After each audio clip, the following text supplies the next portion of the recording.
371 millions de dollars et plus transférés à un inconnu. Alors, qui est cet inconnu? C'est ce qu'on va voir immédiatement. Alors, bonjour, bienvenue ici Crypto Ali. J'espère que vous allez bien. Sans tarder, comme d'habitude, on n'y est pas sur ma chaîne. On va voir le prix du XRP qui se situe à 54 cents 14. Alors, oui, ça l'a baissé de 8% depuis 24 heures.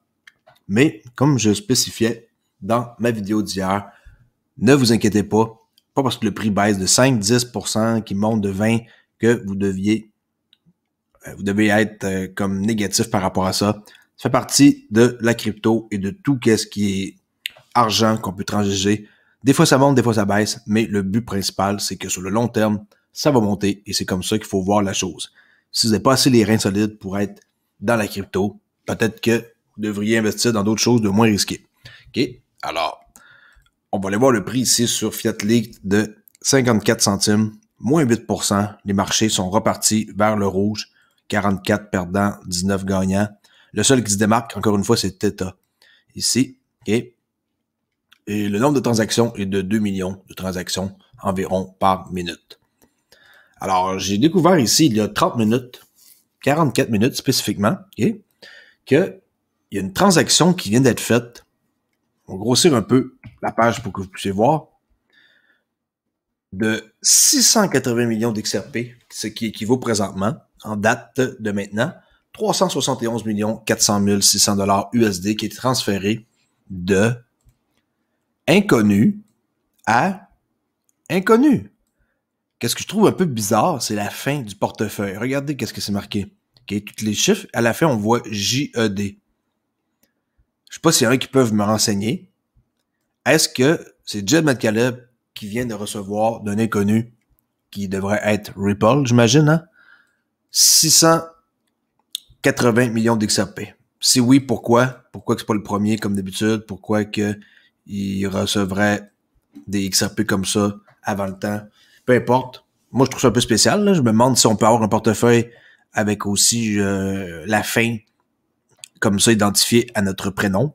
Alors, je trouve ça un peu spécial, là. Les chances que ça arrive, que ce soit marqué JED à la fin, me laisse croire que c'est vraiment un inconnu qui a envoyé à Jed Metcaleb 371 millions de dollars. C'est une sacrée somme, là. Il n'est pas censé avoir autant que ça. Surtout avant le premier, là. On sait qu'à chaque premier, il reçoit une grosse somme, là. Mais pourquoi cette somme-là?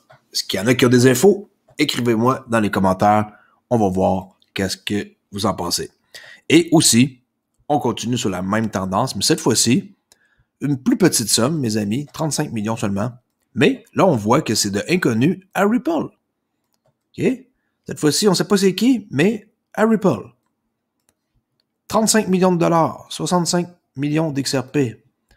Vous aimeriez ça avoir une somme comme ça, j'imagine, hein, dans votre portefeuille. Hein? Ouais, hein? Moi aussi, j'adorerais ça. Ça changerait ben des vies que je connais, incluant la mienne et mes proches.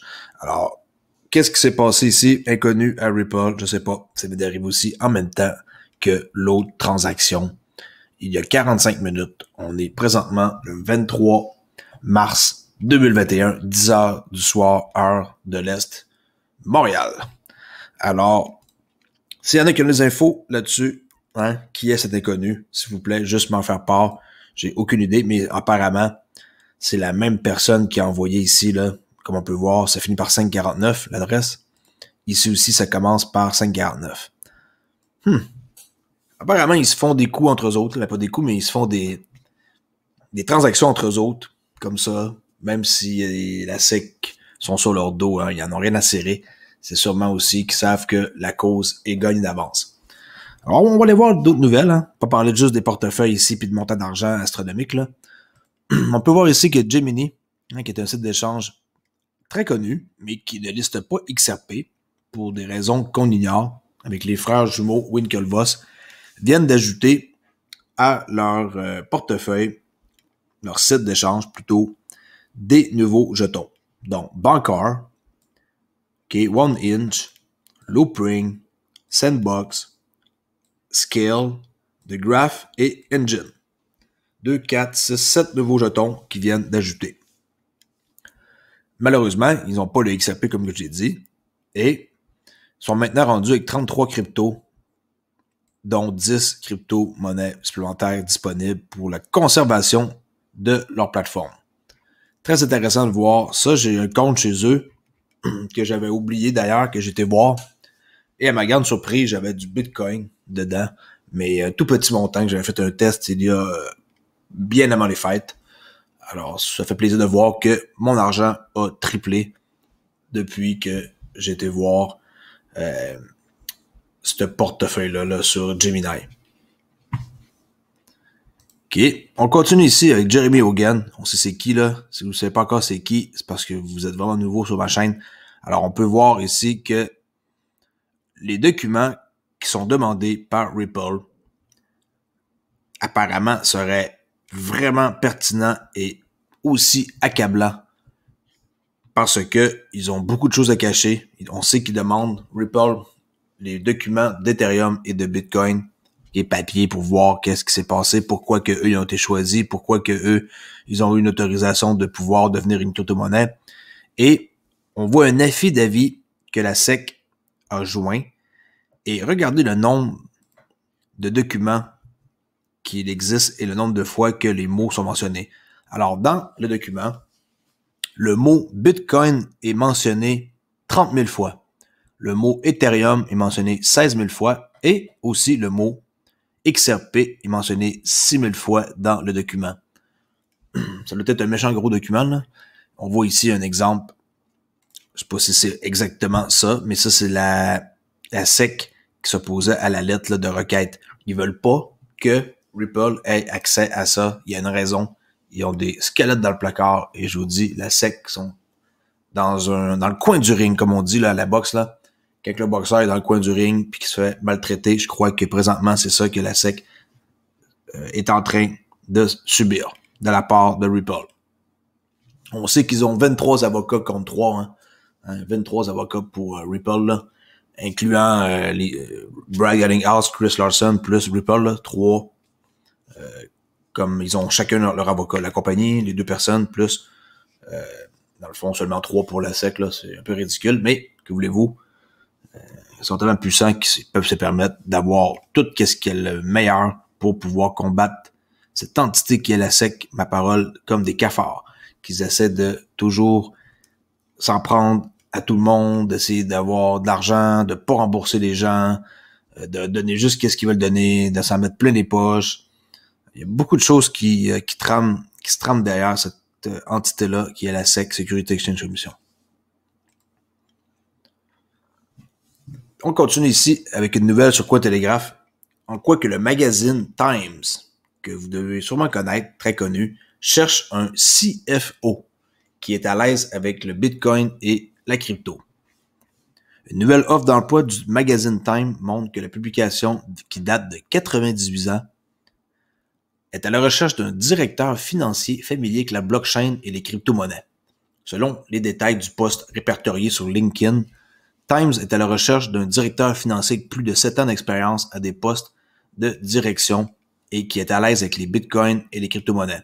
Le poste sera basé, dans les bureaux corporatifs du magazine à New York. Alors même eux, on voit qu'ils prennent la tendance crypto-monnaie et ils vont sûrement faire de quoi avec leur magazine, là, c'est clair. L'échange de cryptographie OKEX, en Corée, qu'on voit ici, qui annonce sa fermeture alors que les autorités sud-coréennes se préparaient à appliquer un nouveau cadre réglementaire pour l'industrie de la cryptographie jeudi. La branche sud-coréenne de l'échange mondial de crypto-monnaies OKEX fermera ses opérations le mois prochain, a officiellement annoncé mardi OKEX Korea. Les utilisateurs devront retirer leurs avoirs en won, W-O-N, coréen, et en crypto avant le 7 avril, ce qui est très prochainement, là. Après cette date, l'échange ne sera pas tenu responsable des pertes résultant du défaut de retrait par le client. C'est ce qu'a déclaré OKEX en Corée. Et ça ne paraît que vous ayez des comptes là-bas, mais si vous avez de l'argent là-bas, dépêchez-vous de l'enlever. L'annonce intervient peu de temps après que OKEX Corée temporairement interrompu les retraits le 15 mars en raison d'un problème de maintenance. La fermeture brutale d'OKEX Corey vient devant un nouveau régime réglementaire pour la crypto-monnaie et les fournisseurs de services connexes qui entreront en vigueur le 25 mars, ce qui est dans le fond dans 2 jours, conformément à la loi sur la déclaration et l'utilisation des transactions financières spécifiques. Les exploitants du secteur des actifs virtuels locaux comme les échanges crypto seront tenus de signaler les informations de l'utilisateur à la cellule de renseignement financier relevant de la Commission des services financiers. Alors maintenant, n'importe qui a un compte là-bas va être vérifié comme par leur cellule de renseignement. C'est-à-dire, il n'y a plus rien qui va être comme confidentiel. Tout va être facile à voir pour ce genre d'autorité-là qui surveille. Sinon, qu'est-ce que j'avais d'autre à dire comme nouvelle? Il me semble que j'avais quelque chose d'autre. Oui, je voulais parler de mes amis PAC Global. Et oui, encore une fois, j'en parle. Pourquoi? Parce que ça vient de tomber il y a environ quelques heures, la nouvelle que j'ai vue. Oui, il y a 1 heure, que PAC Global, maintenant, ils vont devenir, qui vont fournir, un nœud, OK, en tant que leader de réseau blockchain. Le PAC Global, maintenant, va exécuter un validateur ou sur le XRP Ledger, mes amis. Alors, c'est une grosse nouvelle. Je suis sûr et certain que ça va avoir une influence sur le prix. C'est vraiment une bonne nouvelle. Moi, d'ailleurs, j'ai un Masternode que j'ai acheté il y a 1 semaine, que j'ai payé un bon prix. Maintenant que j'aimerais bien avoir un autre, mais là, le prix est doublé. Alors, je vais m'abstenir et je vais juste regarder d'un œil près quand même qu'est-ce qui se passe. Si ça baisse de prix, tant mieux, mais je penserais pas débourser une somme encore importante comme ça pour en avoir un autre.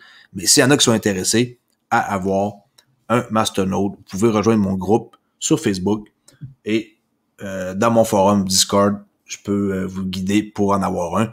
Ça prend, je vous rappelle, quand même pas mal de sous. C'est pas donné. Ça prend exactement là pour un collatéral là, qu'on met comme barré dans un compte. Ça prend 500 050. OK? Pas 500 000, 500 050. PAC. Pour pouvoir opérer un Masternode avec un serveur en Allemagne. Pas besoin d'avoir un ordinateur personnel allumé pour faire la job. Et à chaque mois, on reçoit 8280 PAC. OK? En revenus passifs. Chaque mois, c'est versé. Alors, présentement, le prix du PAC est de combien? On va aller voir ça immédiatement. 0,0174. Alors, je prends ma petite calculatrice ici. Tantôt, j'ai calculé et ça me revenait à 8000 $ pour un Masternode USD, ce qui commence à faire pas mal de sous.